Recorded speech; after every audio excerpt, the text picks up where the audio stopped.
এই অঙ্কটি খুব সহজেই লিঙ্ক আপ মেথড প্রয়োগ করে করা যায়। এখানে মোট 70টি প্রাণী আছে মুরগি ও ছাগল মিলে, অর্থাৎ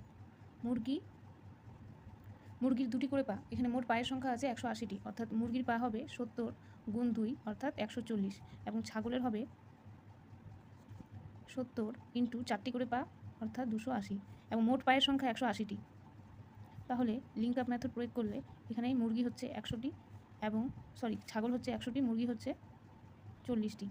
সুতরাং মুরগি ও ছাগলের অনুপাত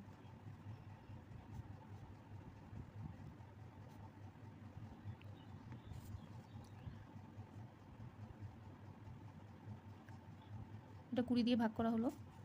এখানে জানতে চেয়েছে মুরগি কতগুলি আছে, অর্থাৎ মুরগি 70 ইন্টু এখানে মোট 60টি মুরগি ও ছাগল আছে, 60টির মধ্যে মুরগি আছে 5টি, অর্থাৎ আনুপাতিক ভাগার করলে 5/7, অর্থাৎ 7 × 7 = 10, 50টি।